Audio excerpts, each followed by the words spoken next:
Sample paper CBSE board based question. On a particular day, Vidhi and Unnati could not decide on who would get to drive the car. They had one coin each and flipped their coin exactly there 3 times. The following was agreed upon. If Vidhi gets 2 heads in a row, she would drive the car. If Unnati gets a head immediately followed by a tail, she would drive the car. Who was greater probability to drive the car that day? Justify your answer. अब इन्होंने क्या रखा है कि एक particular day पे विधि और उन्नति दोनों ने डिसाइड करना था कि कौन ड्राइव करेगा। तो उन्होंने क्या किया, 2 कॉइन लिए और उनको उछाल लिया। और उछालने के बाद उन्होंने ये शर्त रखी कि विधि के अगर 2 हेड आ गए एक साथ इकट्ठे तो वो ड्राइव करेगी। और उन्नति ने कहा कि हेड के तुरंत बाद अगर टेल उसके साथ आ गया, हेड के बाद अगर टेल उसके साथ आ गया तो वो ड्राइव करेगी। तो अब इसकी प्रोबेबिलिटी निकालो और ये बताओ कि ग्रेटर प्रोबेबिलिटी किसकी है। अब देखो फर्स्ट में क्या है, 2 हेड्स इन ए रो, एक रो में 2 हेड होने चाहिए। तो फेवरेबल आउटकम्स सबसे पहले हम निकालेंगे टोटल आउटकम। मैंने फेवरेबल पहले लिख दिए। टोटल आउटकम्स कैसे निकालेंगे, देखो 3 कॉइन इकट्ठे उछाले हैं तो 3 कॉइन की पॉसिबिलिटी लिख लो कितनी हो सकती है। देखो या तो 3 हेड, एक टेल 2 हेड आ सकता है, एक हेड टेल हेड आ सकता है, 2 हेड टेल 3 टेल आ सकते हैं, 2 टेल हेड, एक हेड 2 टेल और एक टेल हेड। अब ये टोटल 8 बन गए हमारे। तो टोटल पॉसिबिलिटी कितनी होगी, 8 होगी। आप खुद ही करके देख लो भाई। 3 हमने उछाले तो या तो तीनों हेड आ सकते हैं या फिर ये सब कंडीशन लिख दी। फेवरेबल आउटकम्स, अब विधि की शर्त क्या है कि 2 हेड टेल हेड और 2 हेड तो होने चाहिए, एक तीसरा भी आ सकता है। तो टोटल पॉसिबिलिटी कितनी होगी, 3। तो प्रोबेबिलिटी कैसे लिखते हैं, favourable outcomes divided by total numbers. तो फेवरेबल 3 है, टोटल 8 है। अब सेकंड, अब आएगा विधि उन्नति का नंबर। उन्नति ने कहा है कि भाई हेड क्या कहते हैं, हेड के इमीडिएटली टेल आना चाहिए। अब देखो फेवरेबल आउटकम कैसे निकालेंगे कि भाई टेल आ गया, हेड के तुरंत बाद टेल, फिर टेल के बाद हेड, और हेड के बाद टेल के बाद तुरंत हेड और टेल के बाद हेड। ये हमारी पॉसिबिलिटी, मतलब टेल के बाद हेड देख लो किस किस में है। बस ये देखना है टेल के बाद हेड होना चाहिए, टेल के बाद हेड, टेल के बाद हेड, टेल के बाद हेड, ये रहा दूसरे नंबर पे, और टेल के बाद हेड। तो पॉसिबिलिटी टोटल 4 बन गई। और ये हम किस में से चूज करेंगे, जो हमारी ये टोटल आउटकम्स आए हैं इनमें से छाट लो और ये तुम्हारी आ जाएगी। तो अब हमारी प्रोबेबिलिटी ऑफ उन्नति ड्राइव्स द कार कितनी होगी, फेवरेबल आउटकम कितनी होगी, पॉसिबिलिटी 4, और टोटल कितनी होगी 8।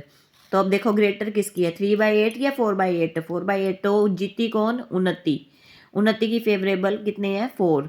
तो अब क्या लिखेंगे, 4/8 is greater than 3/8। Unnati has greater probability to drive the car. तो अब ड्राइव कौन करेगी, Unnati. Next question, the monthly income of Aryan and Babban are in the ratio 3:4 and their monthly expenditure, और इनका मंथली का खर्चा are in the ratio 5:7। if each saves ₹15,000 per month, find there monthly income. अब देखो इन्होंने क्या कह रखा है, आर्यन और बब्बन 2 दोस्त है और उनकी जो इनकम्स है वो रेशियो है 3:4, मतलब आर्यन की 3 और 4 रेशियो में है, और उसका मंथली खर्चा दोनों का 5:7 है। खर्चा 5:7 है, इनकम 3:4 है, और वो दोनों ही 15,000 रुपये 15,000 बचाते हैं अपनी इनकम में से। तो उनकी मंथली इनकम बताओ। अब देखो इन्होंने क्या कह रखा है, इनकम का वो दे रखा है ना ratio, let the income of Aryan 3x, let the income of Babban 4x। The monthly expenditure, अब देखो एक्सपेंडिचर ऑफ आर्यन दे रखा है 5y और monthly expenditure of Babban 7y हो जाएगा। अब देखो सेविंग कैसे निकालते हैं हम, इनकम में से एक्सपेंडिचर घटा दो, सेविंग निकल आएगी। तो इन्होंने कह रहे कि ईच का मतलब दोनों जने सेव्स 15,000। तो income minus expenditure saving 3x income है, 5y एक्सपेंडिचर है, 3x - 5y = 15,000 और इनकम 4x - 7y = 15,000। 2 इक्वेशन बन गई हमारी। एलिमिनेशन मेथड से सोल्व करेंगे। Multiply equation 1/4 and equation 2/3। अब इसको 4 से मल्टीप्लाई करेंगे, इसको 3 से। 12x minus 20y is equal to 60,000 और इसको मल्टीप्लाई करेंगे 4 3 ज़ा 12, 7 3 ज़ा 21 और 15 3 ज़ा 45,000। देखो डायरेक्ट आप यहाँ पे लिख भी सकते हो, तुम्हें गलती ना होगी। ये 4 × 3 और इसको 4 से मल्टीप्लाई करके यहाँ पे लिख दो, इसको 3 से मल्टीप्लाई करके यहाँ लिख दो और फिर ये 12 से 12, इनके साइन चेंज करने पड़ेंगे। मल्टीप्लाई कर दिया, मल्टीप्लाई करने के बाद ये इक्वेशन हमारी है इस टाइम इस फॉर्म में आई है, तो दोनों को क्या करना पड़ रहा है हमें, -3 और 4। ये नई इक्वेशन जो है 3 और 4 आ जाएगी, इनको हम माइनस करेंगे क्योंकि साइन चेंज करने पड़ेंगे। 12 x को काटने के लिए, एक को काटेंगे तभी y की वैल्यू आएगी। अब 21 बड़ा है, प्लस का साइन जो चेंज हो गए, 21 में से 20 घटाएंगे तो 1y आ गया, 60 में से 45,000 घटाएंगे तो 15,000 आ गया। Put the value of y in equation 1। Put the value of y in equation 1 we get 3x minus 5 multiply 15,000 is equal to 15,000 equation में गिवन है। 3x 15,000 प्लस ये 15 5 कितना होता है 75, इसमें ऐड कर देंगे 90,000 हो गया। x की वैल्यू हमारी निकल गई 30,000। अब इनकम्स निकाल लेंगे, x की वैल्यू निकलाई, अब इनकम निकाल लो आर्यन की और बब्बन की। आर्यन की क्या थी 3x, x की वैल्यू 30,000 है तो 3 × 30,000 90,000। बब्बन की कितनी है 4x, 4 × 30,000 इज इक्वल टू 1,20,000। दोनों की मंथली इनकम निकलाई। अब अगला question, solve the following system of equations graphically.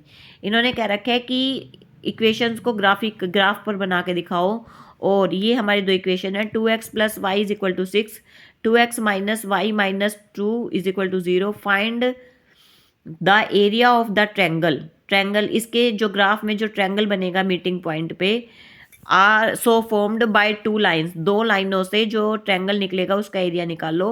And x axis पे किस पे निकालना है, एक्स एक्सिस पे, वाई एक्सिस पे भी और एक्स एक्सिस पे। अब देखो जो अब मैं आपको बताऊंगी एक्स एक्सिस पे एरिया ऑफ ट्रैंगल कैसे निकलता है। सबसे पहले तो इसका ग्राफ बनाने के लिए इनकी इक्वेशन बना लेंगे। कैसे, ये दो इक्वेशन दे रखी है हमें 2x + y is equal to 6, इसमें से y की वैल्यू निकाल लेंगे 6 - 2x, ये 2x को यहाँ ले जाएंगे। दूसरी इक्वेशन है 2x - y is equal to 2, y को यहीं रख, y को उधर ले जाएंगे और 2 को इधर ले आएंगे, क्योंकि y माइनस में है, इसको प्लस में ले जाने के लिए y उधर ले आएंगे और 2x के साथ माइनस हो जाएगा, y is equal to 2x - 2। अब एक बना लेंगे टेबल।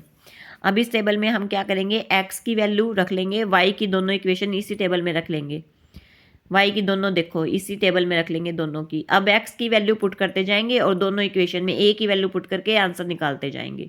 और देखो कैसे, x की वैल्यू हमने पहले रखी 0, ये देखो यहाँ पे मैंने कॉलम में टेबल लिख ली, दोनों इक्वेशन लिख दी। पहले हमने लिखी x की वैल्यू 0, यहाँ पे लिख लो x की वैल्यू क्या रखी 0, यहाँ पर भी और यहाँ पर भी। अब x की वैल्यू 0 रखेंगे तो y की वैल्यू 6 आ गई, यहाँ पे भी अगर x की वैल्यू 0 रखी तो y की वैल्यू -2 आ गई। हम टेबल में रखते जाएंगे, 0 रखी तो 6 और इसी दूसरे वाली इक्वेशन की -2। अब हमने वैल्यू लिया 2, अब x की वैल्यू रखेंगे 2। अब ऊपर लिख लो, यहाँ पे हमने x की वैल्यू क्या रखी है 2।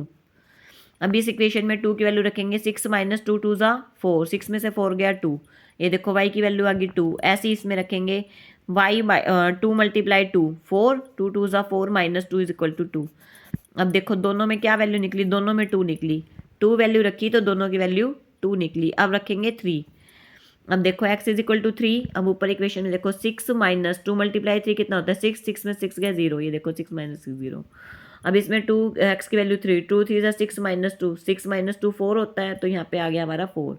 अब देखो हमने 3 की वैल्यू रखी तो दोनों इक्वेशन में क्या आई 0 और 4, टेबल बन गई। अब ग्राफ बना लेंगे, ये देखो अब हम ग्राफ कैसे बनाएंगे, ये हमने ले ली एक y एक्सिस की लाइन, ये ले ली x एक्सिस की, इसको बोलेंगे x, इसको बोलेंगे x डैश, इसको बोलेंगे y, इसको बोलेंगे y डैश। अब देखो ये टेबल बन गई। अब इसमें देखेंगे यहाँ पॉजिटिव वैल्यूज़, यहाँ पे लिखेंगे माइनस नेगेटिव, यहाँ पे y की पॉजिटिव और y की नेगेटिव। अब टेबल मैंने यहाँ पे एक बार फिर से बना ली ताकि ग्राफ बनाने में दिक्कत ना हो। अब x की वैल्यू क्या थी 0 और इस वाली लाइन की वैल्यू थी हमारी 6। पहले ए की लाइन का चार्ट बनाएंगे तो पहले ए की लाइन की देखनी है हमने, इसकी बाद में देखेंगे। तो x की वैल्यू 0 रखी तो y की वैल्यू 6 आई, तो देखो कैसे करेंगे, x की वैल्यू 0 और y की वैल्यू 6, देखो इसी लाइन पे ये 0 है x एक्सिस का और y एक्सिस का 6, तो y एक्सिस का 0 लाइन पे ये आ गया, यहाँ पे डॉट और गोल सर्कल यहाँ पे लिख देंगे स्पेशल 0 6 ताकि गलती ना हो। अब अगला पॉइंट देखेंगे 2 और 2, एक्स एक्सिस का 2 और वाई एक्सिस का 2। अब देखो एक्स एक्सिस का 2 ये है, वाई का पॉजिटिव वाला देखना है तो पॉजिटिव वाला 2 यहाँ है और यहाँ पे लिख देंगे 2 और 2।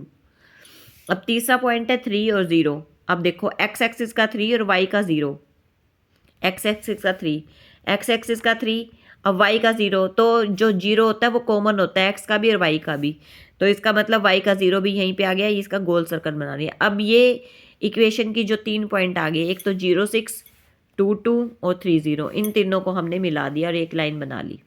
और इस लाइन के ऊपर हम इक्वेशन लिख देंगे y is equal to 6 - 2x, क्योंकि ये इस इक्वेशन की लाइन है। अब दूसरी इक्वेशन की नंबर आ गया y is equal to x - 2। अब देखो 0 रखा तो -2 आया, ये देखो 0 आ गया तो y की वैल्यू -2 कहाँ पर है, यहाँ पर है, तो यहाँ पे लिख देंगे 0 और -2, क्या लिख देंगे 0 -2। अब दूसरी वैल्यू है 2 और 2, x की वैल्यू भी 2 और y की वैल्यू भी 2। अब देखो x की वैल्यू 2 और y की वैल्यू भी 2, ये देखो ये इनका मीटिंग पॉइंट आ गया। ये पहली वाली इक्वेशन में भी ये लाइन थी, ये पॉइंट थे, और दूसरी वाली इक्वेशन में भी आ गई, तो ये आ गया यहाँ पे एक पॉइंट। अब तीसरी वैल्यू 3 और 4। अब x का तो 3, x का 3 और y का 4 पॉजिटिव वाला ही, इसके सामने 4 ये रहा। देखो यहाँ पे हमने गोल सर्कल लगा ले, लिख लेंगे 3 4। यहाँ पे हमने क्या लिख लिया था 3 4, यहाँ पे 3 0 लिखना भूल गई, यहाँ पे लिखो 3 0। और अब इन तीनों पॉइंटों को क्या करेंगे, ये तीनों पॉइंट मिला लेंगे हम, ये वाले तीनों पॉइंट मिला लेंगे ऐसे। ये देखो ये एक लाइन इसकी खींच गई और इस इक्वेशन का नाम लिख देंगे y is equal to 2x - 2। अब देखो ये लाइन इसकी इक्वेशन की थी, ये थी। अब दोनों लाइन इस पॉइंट पे इंटरसेक्ट कर रहे हैं, जो दोनों सेम थे, 2 2 2 2 इंटरसेक्ट कर रहे हैं। अब आएगा क्वेश्चन कि एरिया ऑफ ट्रायंगल निकालो एक्स एक्सिस पे, वाई एक्सिस पे नहीं पूछा। वाई एक्सिस पे पूछते तो कौन सा ट्रायंगल बनता, ये वाला बनता, ये वाला वाई एक्सिस पे, और ये हमारा वाई एक्सिस का बेस होता और ये हमारी हाइट होती, अगर वाई एक्सिस पे पूछा होता तो। अब इन्होंने पूछा किस पे है, एक्स एक्सिस पे, तो एक्स एक्सिस पे ट्रायंगल कौन सा बन रहा है, ये वाला। एक्स एक्सिस का मतलब बेस भी एक्स एक्सिस पे आना चाहिए और हमारी हाइट भी एक्स एक्सिस वाली आनी चाहिए। अब देखो बेस कितना है, यहाँ से गिन लो, ये बेस हो गया 1, कितने वो आ रहे हैं लाइनें, गिन लो 1 और 2, तो बेस कितना हो गया 2, और ये हाइट मिलाई है तो हाइट देख लो किस पे आ रहा है, 2 पे, तो बेस भी कितना आ रहा है 2। अब दोनों लाइन एक्स एक्सिस पे है, ये भी और हाइट भी एक्स एक्सिस पे है, पर इसकी वैल्यू भी 1 और 2 गिन लो ना, यहाँ से 2 और यहाँ से 1 और 2 2, तो बेस भी 2 हो गया और हाइट भी 2, ये देखो एरो लगा के लिख रखा है, ट्रायंगल बन गया। और अगर यही चीज़ इन्होंने पूछा होता वाई एक्सिस पे निकालो, तो देखो कैसे निकलता, ये हमारा कितना, ये हमारा बेस हो जाता, ये हमारी हाइट हो जाती। अब देखो हाइट पे कितनी लाइन आती, 1 2, हाइट तो इसमें भी 2 होती, बेस कितनी होती, बेस होता हमारा 1 2 3 4 5 6 7 8, बेस हमारा 8 हो जाता है, इसमें 8 इंटरवल आ रहे हैं। तो अब एक्स एक्सिस पे हम ऐसे करेंगे। ये क्वेश्चन में ध्यान रखना है, बच्चे गलती कराते हैं, उनको ये समझ नहीं आता, ट्रायंगल कोई सा भी बना लेते हैं, ये ले लिया, ये ऐसा नहीं होता। जो एक्स एक्सिस पे पूछा तो एक्स एक्सिस पे ट्रायंगल बनाएंगे जिसका बेस और हाइट भी एक्स एक्सिस पे हो। अगर वाई एक्सिस पे पूछा हो तो उसका बेस भी वाई एक्सिस पे और उसकी हाइट भी वाई एक्सिस पे ही पड़ती हो। तो अब देखो एरिया ऑफ ट्रायंगल क्या होता है, 1/2 बेस मल्टीप्लाई हाइट, बेस की वैल्यू हमारी 2, हाइट की वैल्यू भी 2, 1/2 मल्टीप्लाई 2/2, 2 से 2 कट गया, 2 स्क्वायर यूनिट हमारे एरिया ऑफ ट्रायंगल आ गया। ये मोस्ट इंपॉर्टेंट क्वेश्चन है, बोर्ड के पेपर में बहुत बार आता है। Thank you.